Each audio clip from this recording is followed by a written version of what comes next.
하나님의 약속하신 대로 땅을 정복할 수 있도록 해주셔서 전쟁을 통하여 땅을 다 정복하고 그 다음에 12지파에게 땅을 분배를 해 주었습니다. 마쳤습니다. 이스라엘은 이제 적과 꿀을 버리는 땅에서 행복하게 살 수 있게 되었습니다.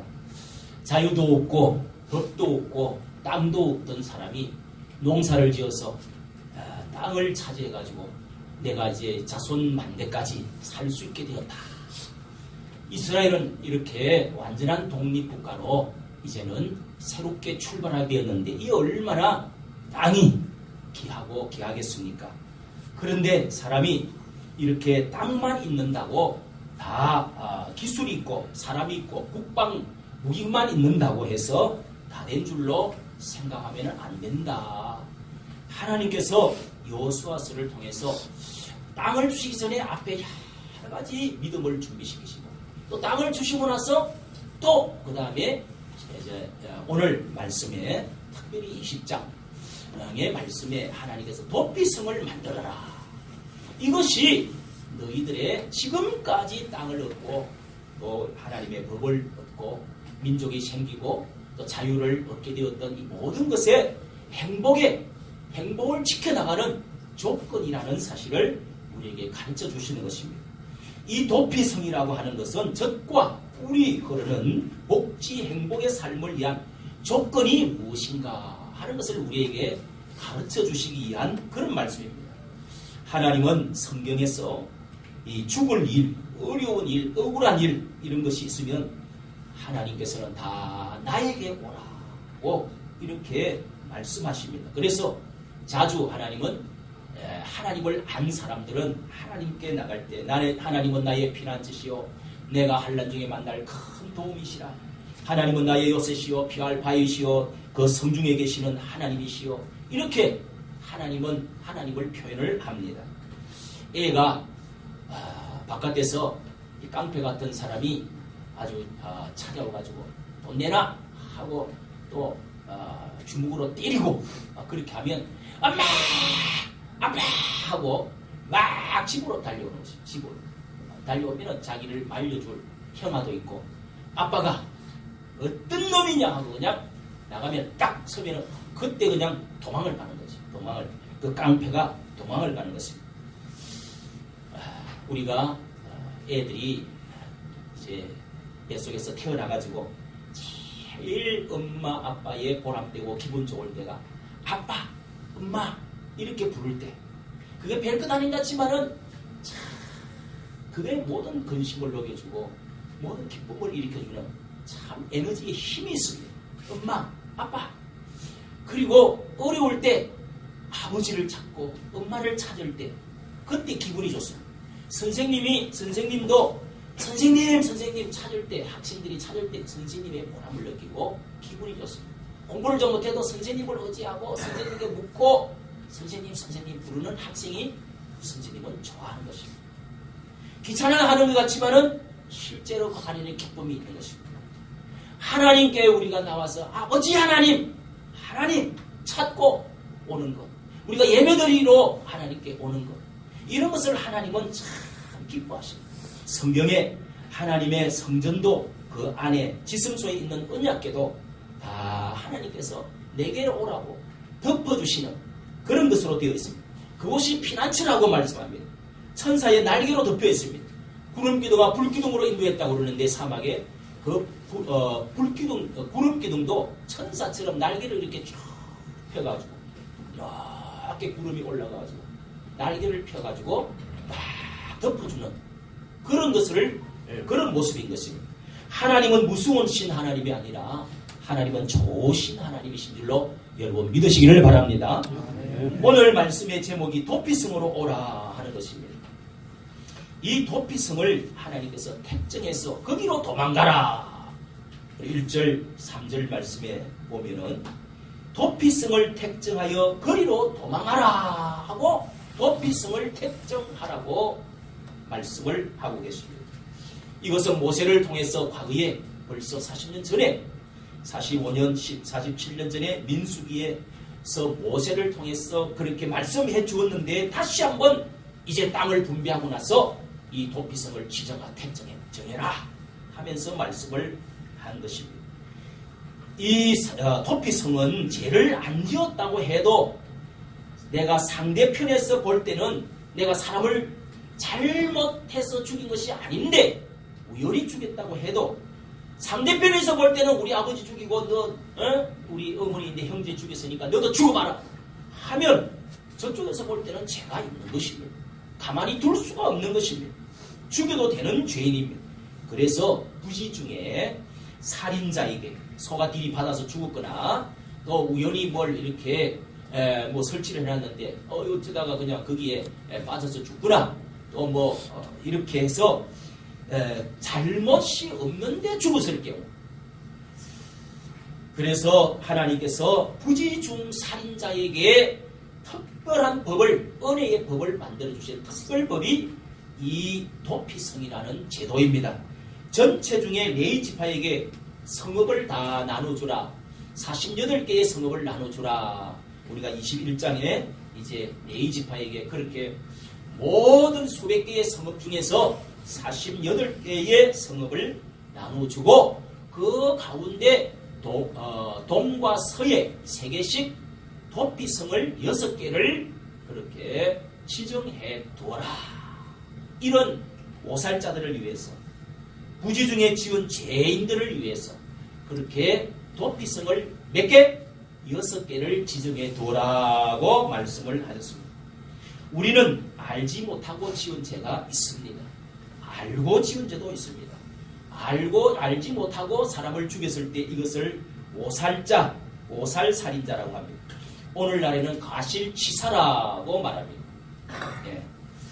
하나님은 하나님의 나라의 행복 조건은 땅과 무슨 백성과 법이 있어야 되지만은 우선적으로 알고 지은 죄나 모르고 지은 죄나 큰 죄나 작은 죄나 이 죄를 해결하지 않고서 그냥 덮어두고 나면 절대로 국방이 문제가 아니고 땅이 좋고 나쁘게 문제가 아니라 기업이 잘 되고 문제가 아니라 망한다는 것입니다. 징벌을 받는다는 것입니다. 저주가 임한다는 것입니다. 그래서 이 고살죄, 알지 못하고 알고 진 사람을 죽였을 때는 하나님의 법을 딱 정해 주었습니다. 법대로 하면 되지만 이 오살한 것은 복수를 못하게 하시고 용서받는 특별법을 마련하신 것입니다. 억울하게 피를 흘려서도 안 되고 또 죄가 있는데도 그냥 두면 안 됩니다. 저쪽 편에서는 내가 죽이고 싶지만은 죽이지 마라.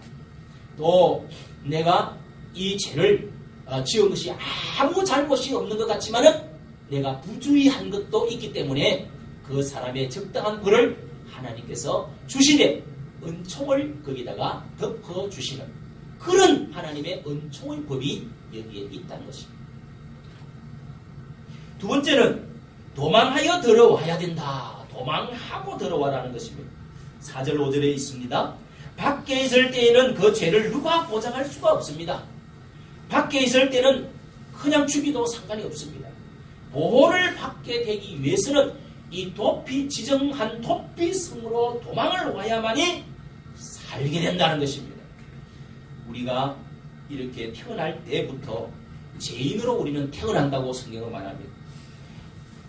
죄인으로 태어난 것은 사망 아래, 죄 아래, 하나님의 진노 아래 있다고 그렇게 로마서 3장 9절에 말씀합니다. 죄와 사망과 진노와 저주와 마귀 아래 놓여 있는 우리 죄인이 하나님의 은총 곧 예수 그리스도의 은혜 아래로 도망쳐와야 그때 우리가 살 수 있다고 성경은 말합니다. 우리는 실수로 지은 죄뿐만 아니라 태어날 때부터 이렇게 가지고 있는 원죄가 있습니다. 본죄라는 것이 있습니다.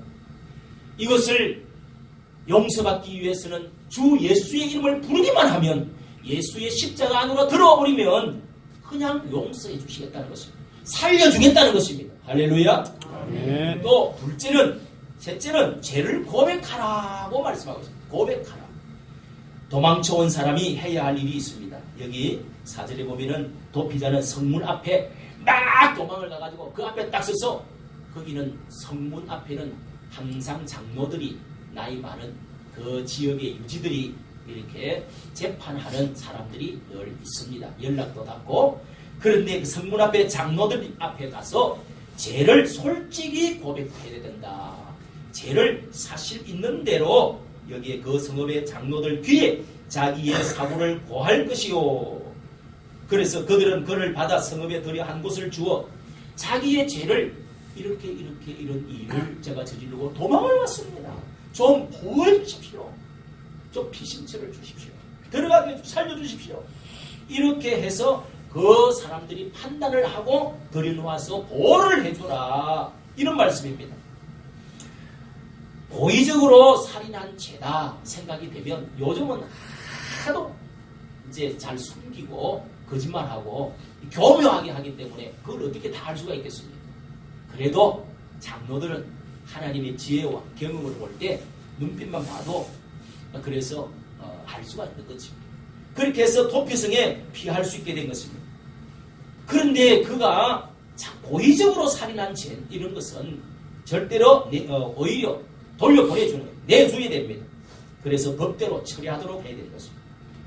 요한일서 1장 7절에 보면은 우리가 죄를 고하면 하나님은 미쁘시고 의로우셔서 우리의 죄를 사하여 주시고 또 우리 모든 불의에서 깨끗게 하여 주신다. 우리가 죄를 자백할 때 하나님은 우리 죄를 깨끗이 하여 주신다고 불의에서 깨끗게 해주실 것이라고 말씀했습니다. 그러면 우리가 입술로 고백만 하면은 죄가 다 없으면 이건 뭐 죄 아무리 짓고도 뭐 말만 하면 잘못만 하면은 그냥 다 없어지니 얼마나 좋습니까? 이 말씀은 여러분 잘 기억하십시오. 예수 그리스도께서 이제 십자가에서 우리의 죄를 위해서 다 짊어지고 값을 주고 처분하고 해결하고 다 씻어주고 해결해 놓으셨습니다.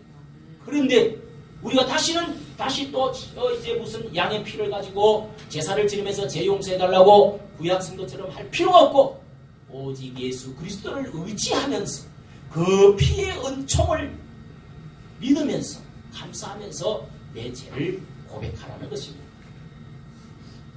우리는 우리의 원죄와 이 모든 죄들이 속에 들어있는 태어날 때부터 가지고 있는 이 원죄, 본죄는 십자가의 앞에 나와서 예수님 앞에 도망쳐 와서 주님의 이름을 부를 때 이 모든 죄를 용서해 주시고 어렵다고 그렇게 칭하여 주시겠다고 하신 것입니다.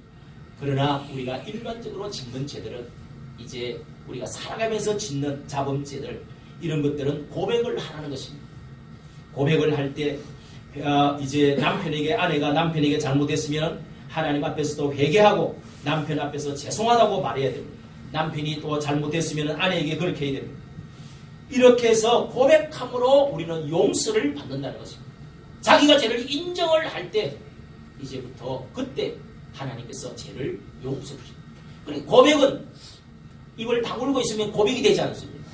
내가 잘못을 인정하고 말을 할 수 있게 된다는 것입니다.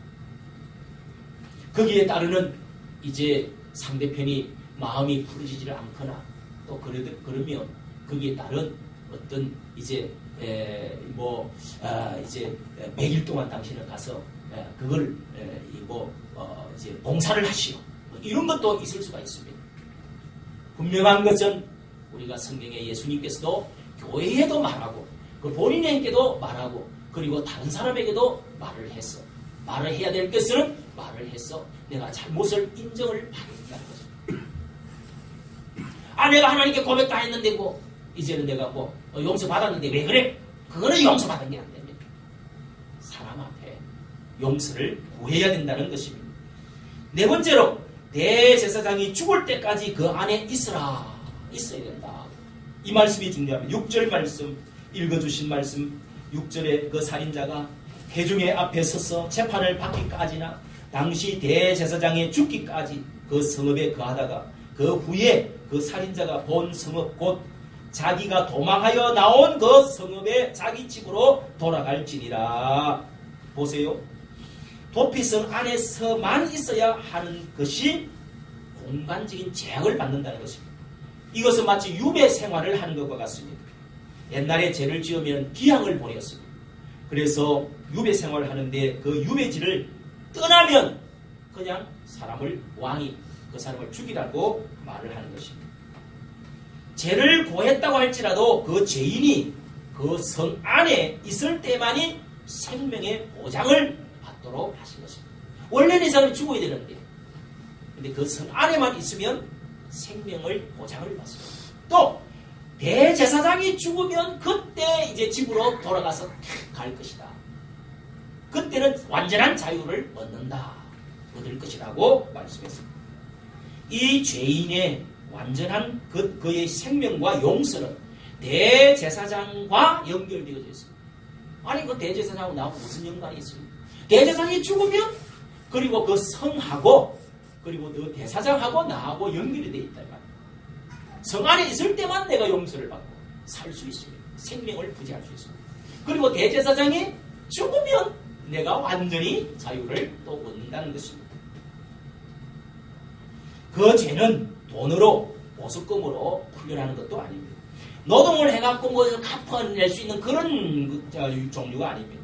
대제사장은 항상 죄인들을 위해서 이 송아지로 해마다 민족 전체를 속죄절날 7월 15일날 대속죄일날 송아지를 잡아서 지성소를 들어가서 모든 백성들의 죄를 다 사함받는, 그 사람이 개인적으로 하나님께 제사를 드리는 것은 자기가 죄를 고백하거나 감사할 일이 있거나 또 물건을 잘 손 못 댔거나 뭐 이렇게 했을 때, 그럴 때는 개인적으로 다 제사를 제사장 앞에 나와서 하는데, 대제사장이 있어서 그 대제사장은 내가 알지 못했던 죄도 있을 수가 있기 때문에 전 민족이 그날 7월 15일 날 대속죄일 날 송아지 피를 가지고 지성소에 한 번 딱 들어가서 하나님께 용서받는 날이 있습니다.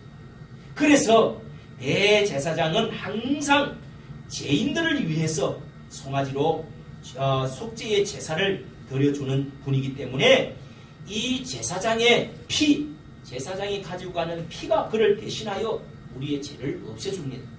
그런데 여기서 대제사장이 죽어야 내가 완전히 죄가 없어지고 이제는 나가서 마음대로 살 수 있다 라고 하는 것은, 여기서 대제사장은 예수 그리스도를 가르쳐주고 있습니다. 히브리서 9장 12절에 보면은 예수님을 특별한 대제사장으로 하나님이 보내주신 이 세상의 대제사장보다도 더 월등한 멜기시덱의 반차를 쫓아서 온 대제사장과 같은 분으로 오셔서 하나님과 우리 사이에 있는 대신 일을 하시는데, 우리 죄인들을 위해서 자기의 피를 가지고 하나님의 아들이신 그분이 대제사장이 되어서 우리 죄를 위해서 자기가 죽어서 자기 피를 가지고 제사를 하나님께 드려서 참 하늘의 지성소이신 하늘로 올라가셨다. 그러므로 우리의 죄를 송아지 피와 염소 피로 죄를 속해 주실 거라면 하물며 그 아들의 피가 너희 죄를 용서해 주지 않겠느냐. 히브리서 9장 12절 말씀인 줄로 믿습니다. 네. 그러니까 이 대제사장보다도 위대하신 예수님, 대제사장으로 같으신 예수님 앞에 예수님이 우리의 죄를 위해서 죽음을 통해서, 십자가를 통해서 완전히 우리를 자유케 주셨다는 것입니다. 내가 죄와 사망에서 자유를 얻을 수 있는 것은 예수님의 십자가의 죽음에서 죽으심으로 말미암아 대제사장이신 예수님이 죽으시지 않고는 내 죄가 결코 내 죄가 없어지지 않고 영원히 그대로 있다는 것입니다. 예수님이 죽으심으로 죄와 죽음에서 우리가 빠져나올 수가 있다는 것입니다. 대제사장이 여기서 죽음 때에 그 살인죄를 저지른 사람이라도 그 죄가 그때부터 완전히 없어지고 자유를 얻게 된다는 말씀입니다. 살인죄나 간음죄나 작은 죄나 큰 죄나 무슨 죄든지 죄를 회개하지 않고 그대로 있다면 죄가 그대로 있습니다. 그대로 형벌을 받아야 됩니다. 그러나 회개하고 고백하고 예수 그리스도의 이 십자가의 피, 그 피를 믿고 예수 그리스도의 죽음을 믿는 사람은 예수님의 십자가의 대제사장의 죽으심을 그 피로 인해서 우리가 다 속죄를 받고 해방받고 자유를 얻는 사람이 되어지는 줄로 믿으시기를 바랍니다. 아멘. 놀라운 진리의 말씀이 여기에 있습니다. 저는 이 도피성이 죄인을 받아들이는 여러 모습을 볼 때에 죄인들을 다 도망합니다. 오라. 이것을 볼 때에 주 예수님의 사랑의 포용, 예수님의 가슴, 사랑의 포용의 성이라고 하는 생각이 듭니다. 죄인이 뛰어들어올 때에 여러분, 저는 그런 의심을 해봤습니다. 아니, 교묘하게 사람을 죽여놓고 그래놓고 내가 모르게 죽였습니다. 이렇게 말할 수 있어요, 없어요? 거짓말도 할 수 있습니다.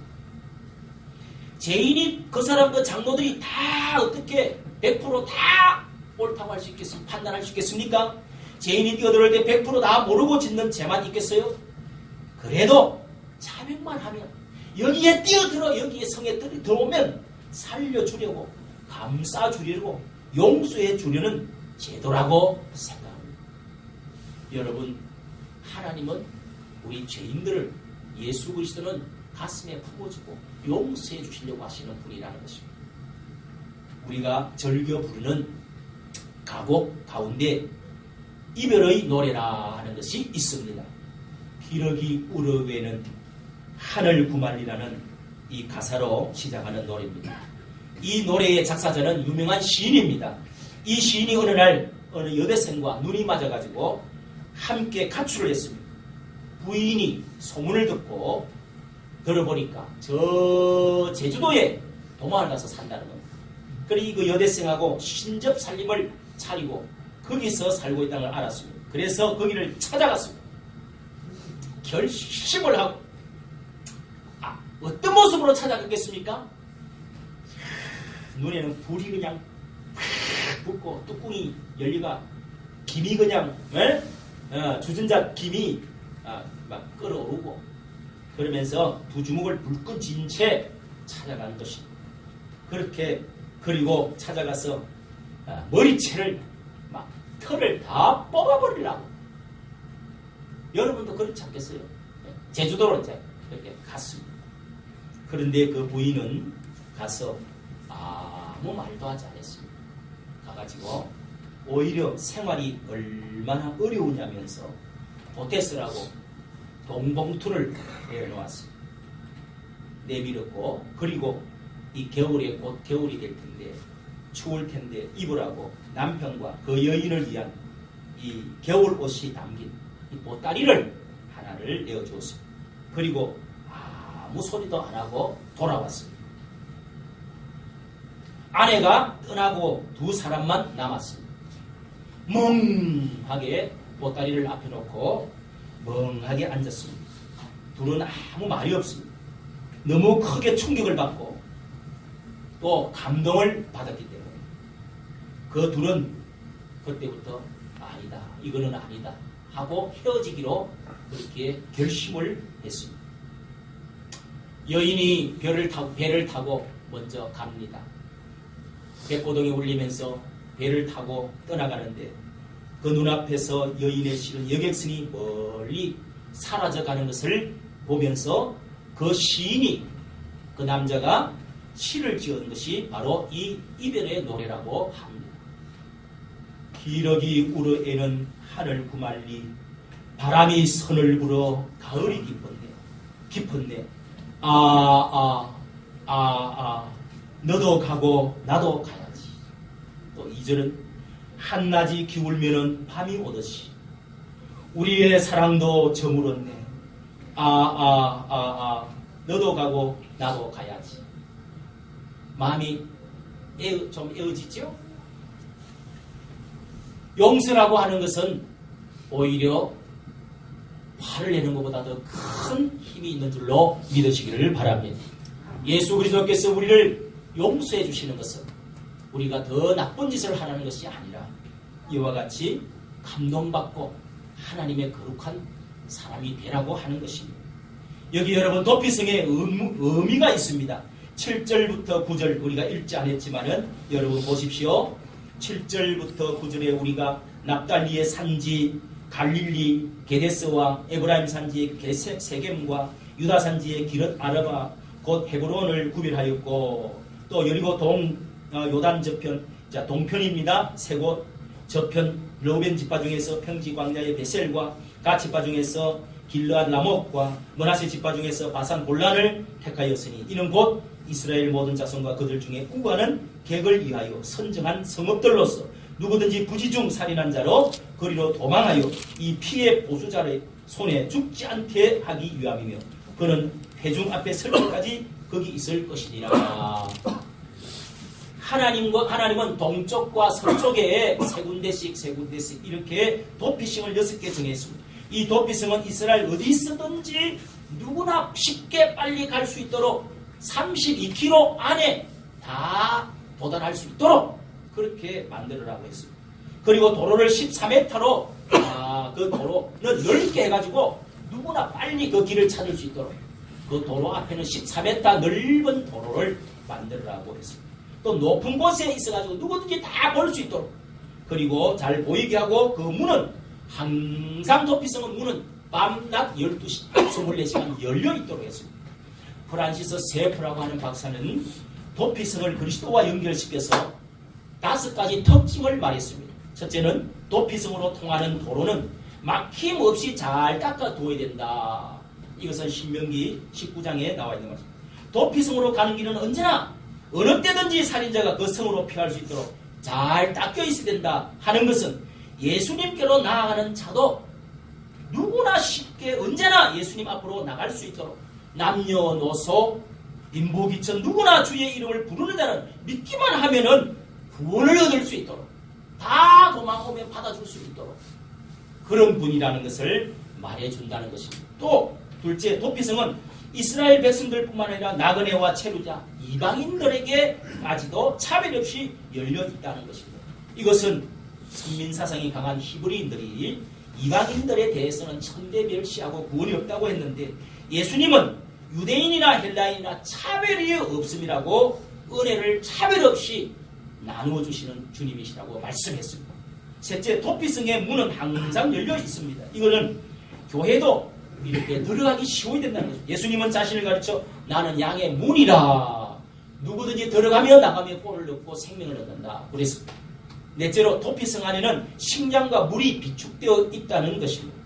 이것은 주님께서 채워주시는 것처럼 교회에 오면 진정한 양식과 영적인 양식이 물을 얻고 양식을 얻어서 쉼을 얻을 수 있다는 것을 교회의 모습을 말해준다고 했습니다. 다섯째, 오직 도피성에서만 살인한 자를 도울 수 있다고 한 것은 죄는 누가 용서해 주는 것이 아니라 하나님이 지정한 레이성 도피성과 대제사장의 목숨만이 이것이 생명을 살려줄 수 있는 것처럼 예수 그리스도 한 분 외에는 다른 어떤 것도 죄를 해결할 수는 없다는 것을 가르쳐 주신다고 말하는 것입니다. 여러분 여기 6개의 도피성의 이름이 나와 있는데 첫째는 게데스로 그랬죠. 게데스는 구별한다는 뜻입니다. 예수님은 거룩하신 하나님의 아들입니다. 우리를 죄인들을 너는 나의 피로 인하여 죄 없다고 구별시켜주는 뜻이 있습니다. 또 둘째 성은 세겜입니다. 이 세겜은 어깨에 짐을 진다 하는 뜻입니다. 예수님은 세상 죄를 다 어깨에 짊어지시고 그래서 그 다 죄를 가지고 왔습니다. 세례 요한은 예수님을 먼저 보자마자 보라 세상 죄를 지고 가는 어린 양이로다 라고 외쳤습니다. 또 세 번째 성은 헤브론 성, 헤브론입니다. 연합 동명이라는 뜻이 있습니다. 예수님은 우리 죄인과 함께 하기 위해서 오셨고 또 예수님 앞으로 오는 모든 사람들은 완전히 예수님이 죽으심으로 내가 죽고 예수님이 부활하심으로 내가 부활하였어. 예수님이 내 안에 내가 예수님 안에 있어서 세례받을 때에 완전한 연합을 이루어서 하나님의 자녀가 되는 이런 연합과 동맹의 축복을 주신다는 것입니다. 할렐루야. 아멘. 또 베셀이라고 했는데 이것은 요새라는 뜻입니다. 예수님은 우리와 죄에서 용서받고 온 사람들에게 방패가 되어주시고 보호자가 되어주셔서 요새가 되어주신다는 것입니다. 또 다섯 번째는 길랏 라못이라고 그랬는데 이것은 언덕 또 고지라는 뜻입니다. 언덕은 의지하게끔 하는 것을 말합니다. 예수님은 너는 내게 의지하라 기대라 어려울 때 나에게 기대라 의지해라 믿음을 가지라고 말씀해 주시는 분입니다. 또 곤란이라는 말은 기쁨이라는 뜻입니다. 예수님은 우리가 나의 그리스도로 영접하면 우리 마음에 기쁨을 주시고 평화를 주신다는 것입니다. 이 얼마나 여러분 예수님과 흡사 닮은 성들이 아닙니다. 사랑하는 성도 여러분, 말씀을 마치면서 결론적으로 말씀을 드립니다. 오늘날 이 도피성은 우리 교회를 말합니다. 도피성의 제도를 보면서 하나님께서 얼마나 철저하게 우리의 죄인들을 위해서 배려해 주시는 것을 보고 감격합니다. 우리가 학교에 적용하면 교회는 도피성과 같은 역할을 해야 됩니다. 우리 교회가 억울하고 갈 곳이 없는 죄인들에게 가장 먼저 해야 될 일이 무엇일까요? 누가복음 10장에 보면 예수님께서 선한 사마리아인의 이야기를 해주셨습니다. 그래서 이 선한 사마리아 이야기 여러분이 잘 아시죠? 이렇게 선한 사마리아인이 나귀를 타고 가다가 강도 만난 사람에게, 이제 다 죽어가는 사람에게 자기 말을 태우고 자기 옷을 찢어서 그 상처를 싸매고 또 자기의 그 기름을 약을 발랐어 가가지고, 그래서 태워가지고 또 돈을 주어가지고 주막에 가서 거기서 눕히고, 그리고 돈을 주면서 더 돈이 들면은 다음에 내가 올 때 더 갚겠습니다. 이러면서 그 사람을 보호해주고 살려주었습니다. 누가 진정한 너의 이웃이냐고 예수님이 물었습니다. 바로 제사장도 있고 레인도 있고 그렇게 훌륭한 사람들이 다 지나갔지만은 선한 사마리아 천한 사람, 이 사람이 진실로 이 사람이 바로 네 이웃이다. 이 사람이 바로 너도 그와 같이 하라고 그렇게 예수님이 말씀해 주었습니다. 성도 여러분, 우리는 한마디로 교회는 용서해주고 품어주는 곳입니다. 교회는 죄를 해결해주는 곳이어야 됩니다. 이것이 복음입니다. 교회가 무슨 일시적인 위로와 물질적인 축복만 주는 것이 아닙니다. 제가 있는 곳에 언제나 복수자가 따르고 저주가 오고 전쟁이 끊이지 아니하고 우리의 여기에 저주가 따라오는 것입니다. 적과 우르는 땅에 더럽혀지는 것입니다.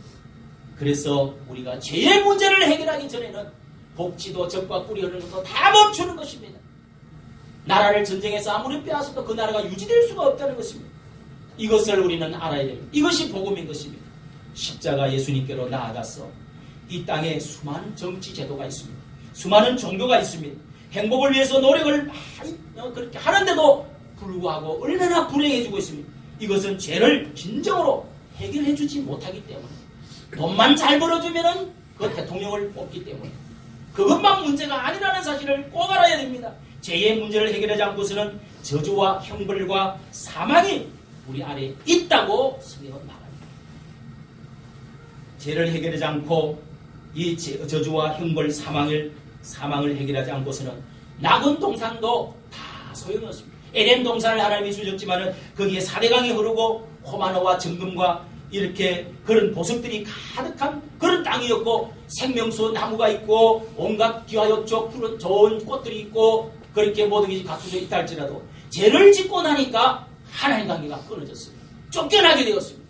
에덴 동산은 다 망가지고 없어져 버렸습니다. 행복한 것 같아도 마귀가 들어와서 죄를 가지고 들어오면 다 망가지는 것입니다. 부부가 생활하는 가정도 망가지고 나라도 망가진다는 것을 알아야 됩니다. 그것을 알기 때문에 우리는 돈만 중요한 것이 아니라 정말 하나님 앞에 나와서 죄의 문제를 우리는 하나님의 아들 예수님의 십자가로 죄를 처리받고 그 다음에 우리가 또 살아가면서 죄를 회개하는 것입니다. 또 한 가지, 교회는 피난하는 곳입니다. 교회는 살려주는 곳입니다. 도피성과 같은 모습을 우리 교회가 지녀야 됩니다. 언제나 그곳에 가면 그곳 사람을 찾아가면 그 사람을 찾아가면 믿을 수 있어. 내가 비록 가난하고 힘이 없지만 교회는 나를 품어주는 그런 반가운 곳이야. 이런 말을 들을 수 있는 곳이라야 진정한 교회라는 것입니다. 아까 말씀드린 이 주막이라고 하는 사마리아인이 데리고 갔던 그 주막이라는 말은 펜토케이아라고 그렇게 되어 있는데 이것은 여관이라는 뜻입니다. 여러분, 사람을 상처를 싸매어주고 데려오고, 야, 저곳에 가면은 사람을 고쳐준다고 한다. 저곳에 가면 나를 받아준대. 저곳에 가면 부모가 나를 버려도 그곳은 나를 받아준대. 나를 이해해준대. 나를 보여준대. 나를 살려준대. 우리 교회에서 이 파출소에서 지구대에서 지금 벌써 4명인가 5번인가 이렇게 사람을 데리고 왔습니다. 또 왔다가 가고 했지만 한두 달 사이에 이렇게 가끔씩은 이 파출소에서 사람을 이래서 이 추운 겨울에 얼어 죽게 생겼습니다. 목사님, 그 교회 쉼터라지요. 좀 돌봐주십시오. 가도 되겠습니까? 우리가 어떻게 그걸 거절하겠습니까? 어떻게 그걸 거절하겠습니까? 여러분, 교회는 살려주는 것입니다. 세상은 나를 미우고 죽이려고 합니다. 정죄하고 멸시합니다. 피할 곳이 없습니다. 피곤합니다. 다른 사람의 쉼터가 되고 다른 사람을 품을 수 있는 모습을 가지는 것이 예수님의 품이십니다. 예수 그리스도를 닮은 사람입니다. 그것이 도피성입니다. 성도 여러분, 너희는 세상의 빛이라고 말했습니다. 빛을 보고 은혜의 길, 생명의 길로 뛰어오는 그런 사람들이 줄을 서서 달려와야 될 사람들이 이 세상에 너무도 많이 있습니다. 오늘 여러분의 가슴과 우리 교회가 도피성과 같은 이런 곳이 되어질 수 있기를 예수님의 이름으로 희망하고 축원합니다.